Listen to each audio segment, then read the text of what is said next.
Thank you, Omkara. Good morning, everyone. How is everybody today?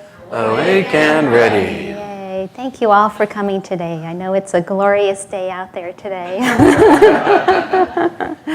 I'd like to begin with a reading from Yogananda's Book of Prayer Demands and Poems. This is called Whispers from Eternity.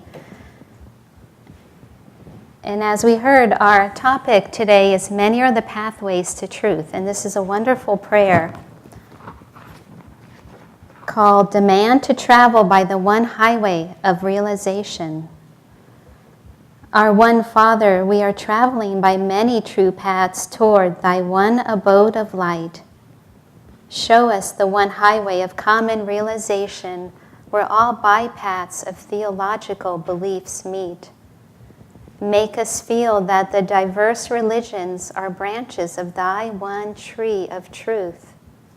Bless us that we enjoy the intuition-tested, ripe, luscious fruits of self-knowledge hanging from the many branches of true scriptural teachings. In thy one temple of silence, we will sing to thee a choir of many-voiced religions.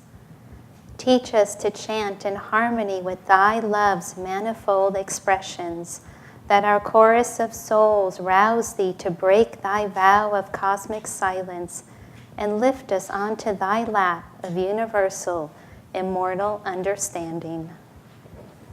Om, peace. Amen. I don't know what else there is to say after that beautiful reading, but I was remembering a comic that I saw last week. Family Circus, is it called? Or Circle Circus. It's a circus. There's lots of kids.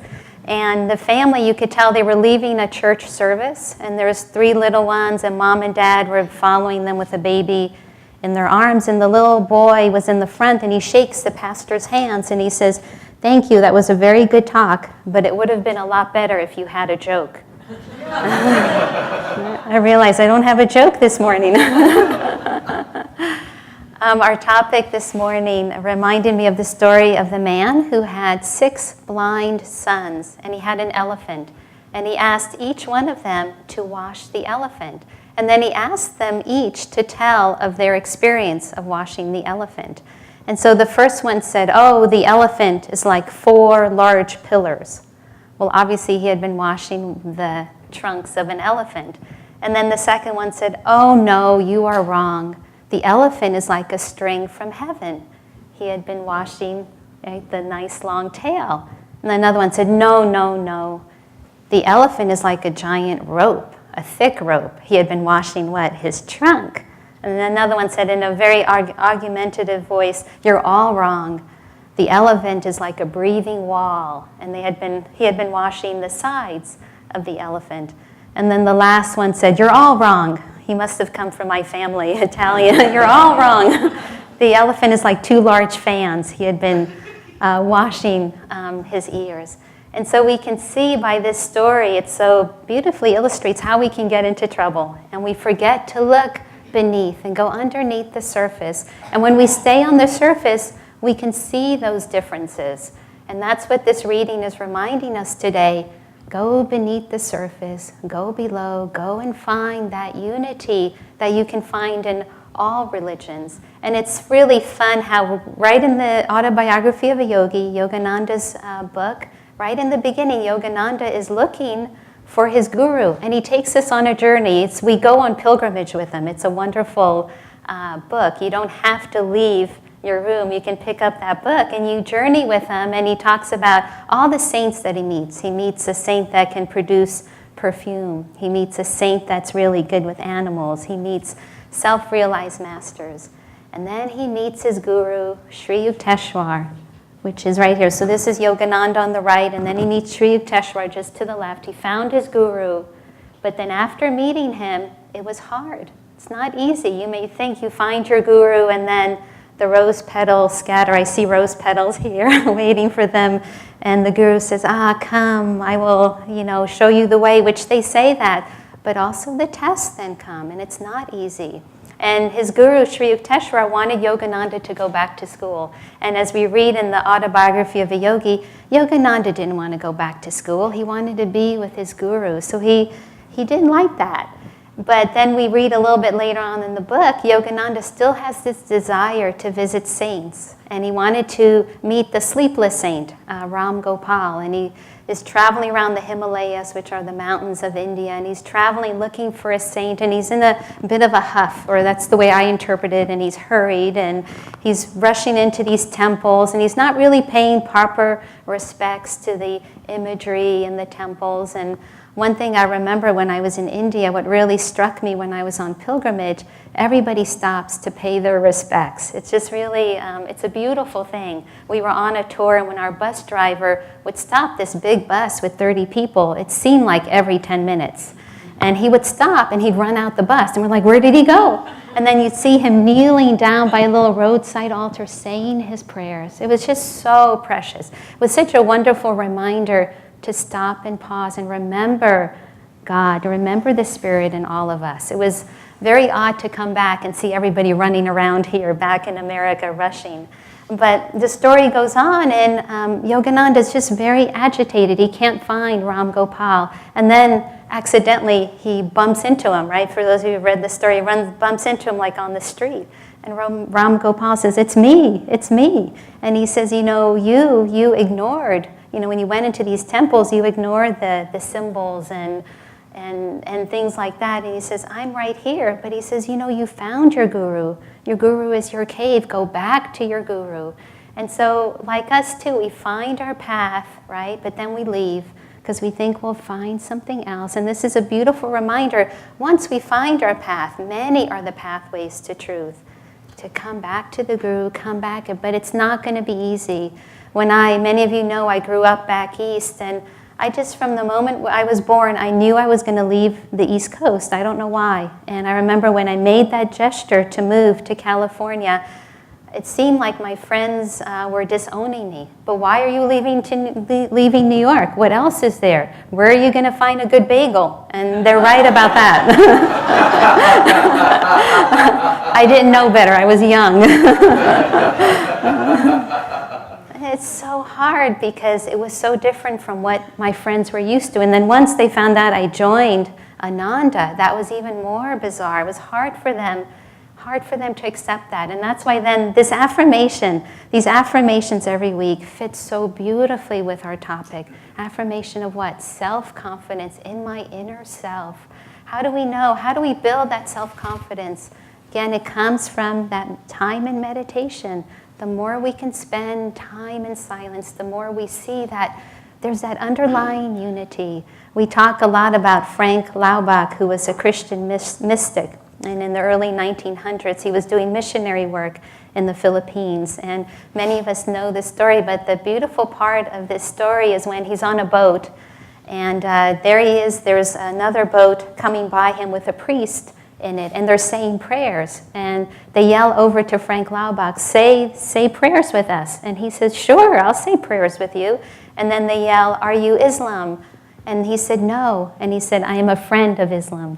And so it's so beautiful. He realized once he got to the little island of, I think it was called Mindanao, he realized they were so deeply steeped in what they were practicing. He says he was going to have to practice his religion, what he was coming to share, in a different way. He was going to share it by example, by being kind, loving, joyful. And we can all, once we find that place, but we have to go inside. And that's what, again, this reading is reminding us, to go inside and see that underlying beautiful unity that all these paths have. And it's wonderful that we follow the teachings of Yogananda, because he started the Church of All Religions when he came to America. First Church of All Religions in Southern California. We'll be celebrating, as the beginning of our holiday season, World Brotherhood Day, the unity of all religions, the common perception, the common feeling, the common knowing that we're all spirit underneath that. And there's all this diversity, there's all these temples and churches,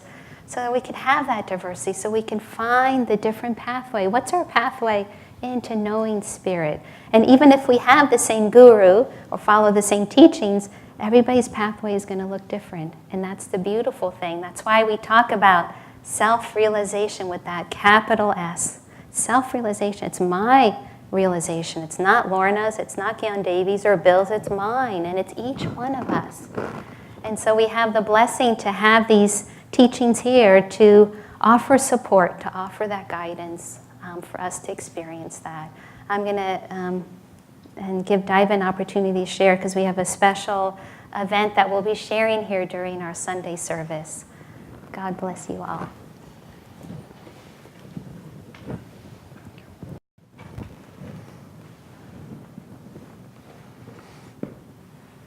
I don't know if it's a sign of the age we're in, or if in all ages this is a ongoing and common problem. But we tend to miss the point.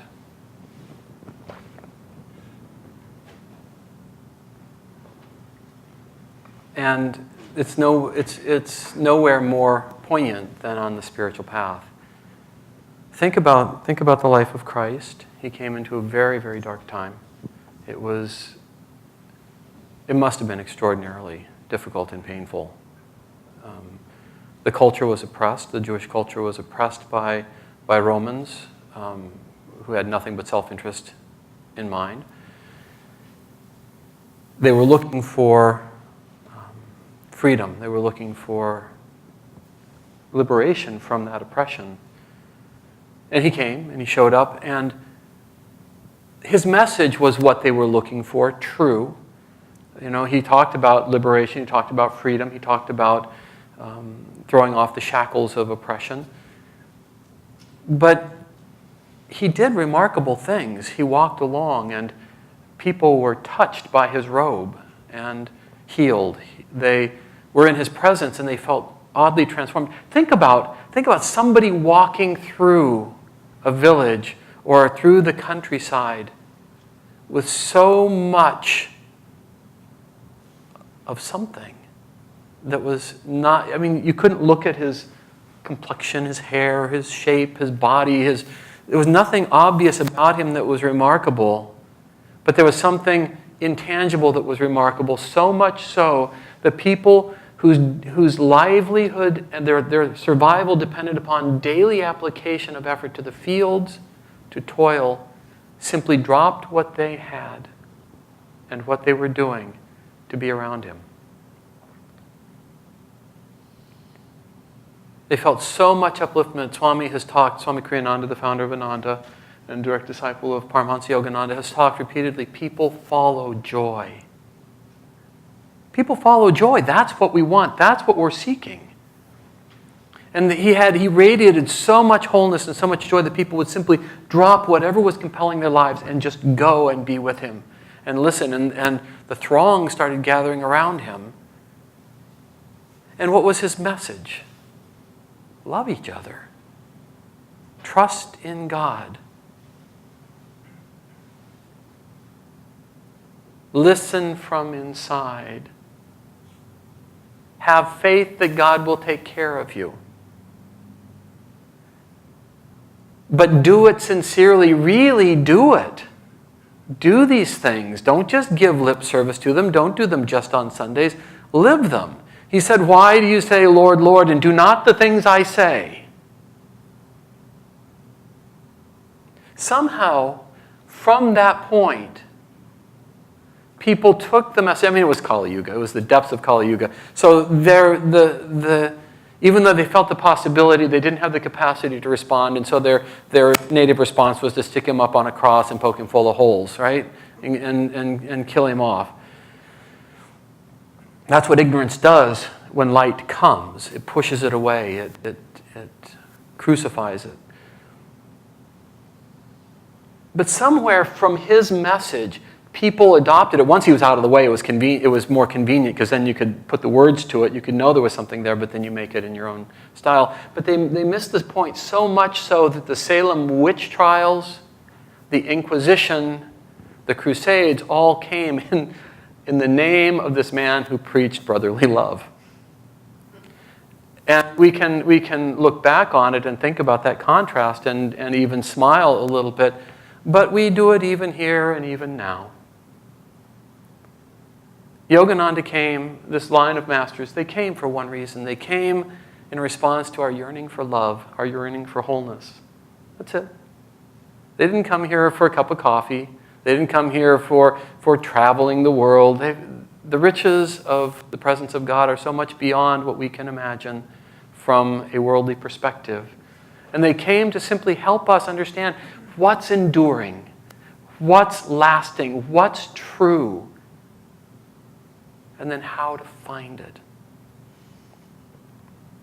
And they said, love God. And he gives this beautiful poem. He gives, everything Yogananda brought was about universality of religion, about universality of life. There's only one God, and everything is an emanation of that same Spirit. And that the fulfillment of life is finding our way back into the direct experience of that one presence. That's it. And then he said, if you're sincere, and you really, really want it, you can do these 4 things. And they'll bring you very quickly back into the presence of God. You will know for a fact from inside out how life really works. That's it. That was it. And he had so much joy and so much magnetism. He gave classes to tens of thousands of people. He was hosted by presidents because people saw it. It was just like Christ walking right through Jerusalem, right through Israel, and people just going, that's it. That's it. He's got it. And so what do? He passes. And what do? We stick pictures up on the wall, and then we start bitching about, who's got the right teaching. And gosh, that's the right guru, not my guru, and my guru is better than yours, and we should all be Anandans, and that's different from SRF, and that's different from the Buddhists, and that's different from the Christians, and that's different from, and we just take and we make it so damn small. Shame on us all. And I see it happening here. I see it happening at Laurelwood. I see it happening all over the place. We got to get it past ourselves. And the invitation is to get past ourselves here and now. To remember there's only one thing happening, and that's every real path. Christ was talking about it. Buddha was talking about it. This line of masters was talking about it. Swami talked about it. Dalai Lama talks about it. Desmond Tutu talks about it. The shamans talk about it. Find the point of spiritual contact inside yourself. Christ said the kingdom of heaven is within you. Why do you go low here and low there? We're going to talk about pilgrimage in a minute, so we're going to talk about low here and low there. But why look outside? And why make a virtue of something so petty and small as this is my lineage and it's better than yours? It's true. It's absolutely true that unless you pick a place and drill down, you will never find God. One of the metaphors that the masters use is the ocean of spirit is overlaid with a thick layer of ice. And if you want the ocean of spirit, if you want the full experience of God, you have to break through that ice. And just picture a fisherman in Iowa. That's where I came from. I used to do ice fishing. Picture a fisherman in Iowa wanting to go fishing down there, wanting to get access underneath. And he takes his devices for boring through the ice, and he does a little bit here, and then he runs over and does a little bit there, and he runs over. Well, it's hard over here. I'll try it here. And oh, gosh, that didn't do so well, and runs off. Pretty soon, he's put a whole lot of energy into doing nothing. He's made little divots around, but if he's in one place, just keep working it. Sometimes it works, sometimes it doesn't. Sometimes it's easy, sometimes the muscles hurt. Sometimes the ice is thick. It doesn't really matter. It just doesn't really matter a whole lot. If you just keep chipping away right there using the tools that you've been given, you'll break through. And once you're through, it doesn't matter where you get through. Once you're through, you get the entire ocean of spirit. You get it all. These masters said, these are some pretty nifty tricks. This little package of 4 things, they work really fast and they work really well. And this is how you use them. You have to plug them into the power, into the power. That's attunement. That's relationship to God through these masters. You have to plug it in. You have to turn it on. You have to actually use it. But they didn't do it to make us then petty and divisive and, well, I've got the best, and it's only, they gave us these gifts so that we could find spirit. Kriyananda noted, many years ago I listened to a talk he gave, and he said, what you'll find is that the deeper you go in your own path, the more respect and regard you naturally have for every religion and every spiritual teacher. If you're really doing your work, you will naturally cultivate an increasing respect and awe and regard for any true path, for any place. And in fact, you'll develop a tremendous regard and awe for anybody that's turned toward the light at all, because it is so easy on this planet at this time to substitute the yearning for spirit and fulfillment, to substitute the answer in spirit for anything else, for entertainment, for any other aspiration. And of course, they don't work. So, sticking with something. And Yogananda even said a remarkable thing, because we're going to do something really rich here in just a couple of minutes. He said, if you come to me as your guru, as you come to me, a guru means simply dispeller of darkness, bringer of light. Somebody who's already found God and can help and has no other agenda except helping us to find God. He says, if you come to me as your guru, as a representative of God, to find God, and I'm not your guru, I'll lead you to your guru. It's actually a spiritual truth. There's something called the Upaguru. Somebody who stands there, receives you on behalf of God, guides you then to that path which is truly yours. And there's fail-safes everywhere in the system if you just turn toward it and work with it. The game doesn't get interesting. What I found years ago, because I knew I could make my life work any which way I turned it, and I knew that any way I turned it was going to end up just empty. It was going to be over. And the only thing I hadn't tried was the spiritual path. And then somebody gave me the autobiography of a yogi and so on, and so it went. And here I am 30 years later. And it just gets more interesting. It's the only thing I've ever found. Everything else I ever did started off really overwhelming, and over a period of time, it just got smaller and smaller because I got bigger than the story. I got to understand it. I could master it. This, the farther I go into it, the bigger the story gets. The more fascinating, the more adventurous, the more remarkably satisfying. Where's the end of it? Yogananda said, it goes on endlessly until endlessness is achieved. It just gets bigger and bigger. It gets more and more fascinating. And the miracles in it, the storylines are just remarkably fascinating.